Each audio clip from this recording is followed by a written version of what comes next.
du rabbin Paul-Louis Bernard Drac de l'harmonie entre l'Église et la synagogue, suite, note 30, suite, page 191. Deuxièmement, Rabbi Moshe Hardachan ou Rabbi Moïse le prédicateur, dont nous avons eu l'occasion de parler plus haut. Les écrits de ce rabbin pourraient se placer en grande partie à côté de l'Évangile pour lui servir de commentaire. Rabbi Salom Yarhi le nomme dans son commentaire sur l'Exode chapitre 28 verset 8, Rabbi Moïse Nahemides le cite dans son commentaire sur les Nombres chapitre 19 verset 2. Rabbi Eli Halevi en fait mention dans ce livre Tishbi, article Douche. Il existe à la bibliothèque Mazarine. Il contient entre autres le catalogue de la bibliothèque de Jules Plug, évêque de Naumbourg. On y en note. Le même Julius Plugius, un des 3 théologiens que l'empereur Charles Quint choisit pour dresser le projet de son fameux intérim,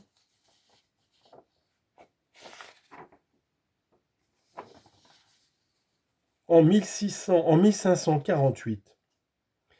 Il est signalé surtout par ses ouvrages de controverse sur les dogmes attaqués par Luther.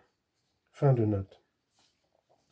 On y voit figurer dans l'article Theologi in quinque libros Moisi Ibrei le commentaire de Moshe Hardachan, mais seulement sur la Genèse. Peut-être celui qui a dressé le catalogue a-t-il été trompé par la première page, commençant naturellement par la Genèse. Nous le présumons fort, d'autant plus que ces sortes de manuscrits manquent généralement de titres. Raymond Martin dans son Pugio Fidei, Petrus Galatinus dans ses Arcana Catholicae Veritatis et Joseph de Voisin dans ses Observations sur le Pugio Fidei transcrivent de Moshe Hardachan plusieurs passages fort remarquables touchant les mystères de la religion chrétienne. Nous allons en donner quelques-uns. Sur ce verset d'Isaïe, chapitre 66, verset 7, elle, Sion, a enfanté avant d'éprouver les douleurs, et avant d'être en travail, elle a délivré un enfant mâle. Elle a été délivrée d'un enfant mâle. Le Sauveur est venu au monde avant la naissance de celui qui devait emmener Israël dans sa dernière captivité.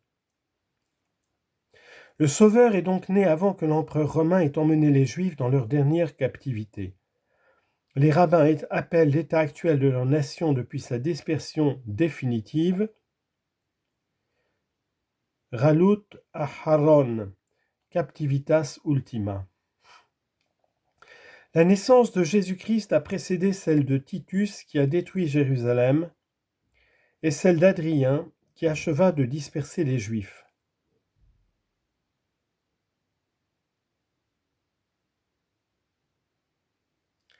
Après la prise et la ruine de Biter, il leur interdit l'accès de la Terre Sainte.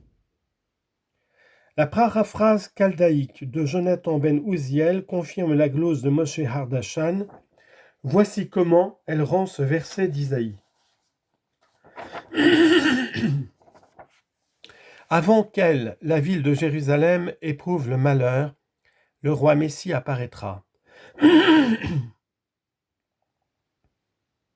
Commentaire de Rabbi David Kimhi sur le même verset, et cet enfantement n'est autre chose que le salut.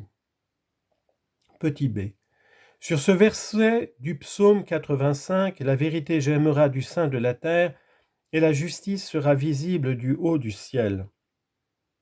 Rabbi Yudan dit, c'est notre salut, lequel germera de la terre par l'opération immédiate de Dieu. Et toutes deux, la vérité et la justice seront liées ensemble. Et pourquoi dit-il qu'elle germera et ne dit pas qu'elle naîtra ? Parce que sa manière de naître ne sera pas semblable à celle des créatures du monde, mais elle en différera sous tous les rapports. Tel est le sens du verset suivant. Aussi l'Éternel accordera-t-il ce qui est bon, et notre terre rendra son fruit.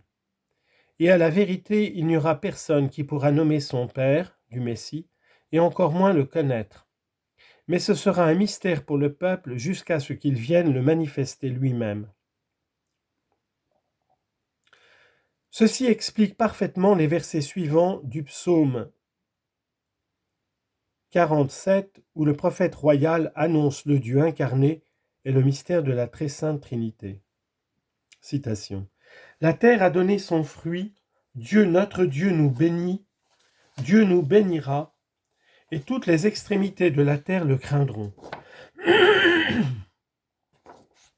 Rabbi David Kimhi, Rabbi Obadi Seforno et plusieurs autres commentateurs de la synagogue appliquent cette prophétie au temps de la rédemption. Petit c.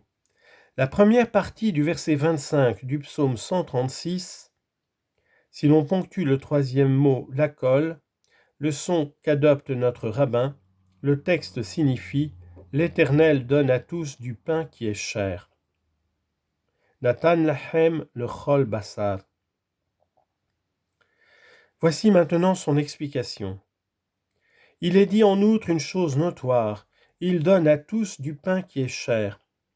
C'est ce que veut dire le psaume 34, verset 9, « Goûtez et voyez comme le Seigneur est bon ». Car le pain qu'il accorde à tous est sa propre chair, et tandis que le goût annonce du pain, il est changé en chair. C'est ce que dit le verset, « Et voyez comme l'Éternel est bon ». Et ceci est une chose sublime. Petit d. Sur ce passage de la Genèse, chapitre 37, verset 22, « Et Rouben leur dit, afin de le sauver, Joseph, de leurs mains, et de le rendre à son père, ne répandez pas le sang, jetez-le dans cette fosse du désert, mais ne mettez point la main sur lui. » C'est ce que dit le verset, Job chapitre 6, verset 37, « Vous vous jetez même sur l'orphelin et tramez la perte de votre prochain. » De même que l'Écriture dit, nous avons été orphelins, privés de père. Rabbi Barahia enseignait, Dieu saint béni soit-il, dit à Israël, vous dites devant moi, nous sommes orphelins, privés de père. Le Rédempteur aussi, qu'un jour je susciterai du milieu de vous, sera sans père, conformément à ses paroles. Zacharie chapitre 6, verset 12. Voici un homme germe son nom, et il germera de dessous soi. Le prophète Isaïe dit de même, chapitre 53, verset 2. Et il montera comme un rejeton devant lui, et comme une racine qui sort d'une terre sèche. Et David a prophétisé sur lui, psaume 110, verset 3, ta naissance du sein est comme la rosée du matin. Et l'Écriture sainte dit de lui, je t'ai engendré aujourd'hui.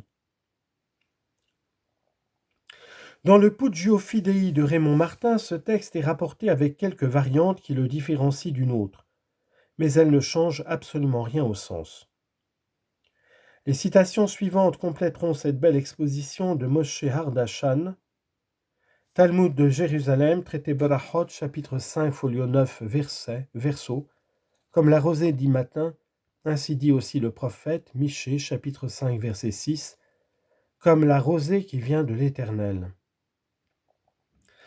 Rabbi Salomon Yarhi, commentaire sur ce dernier verset, comme la rosée qui vient de l'Éternel et qui n'arrive pas dans le monde par l'opération d'un homme. Rabbi David Kimhi, commentaire sur le même verset, car la rosée descendant du ciel vient de l'Éternel, et celui qui aspire à cette rosée ne met pas sa confiance en un homme qui la lui enverrait, mais il espère en l'Éternel qui seul fait pleuvoir et qui fait descendre la rosée sur la terre.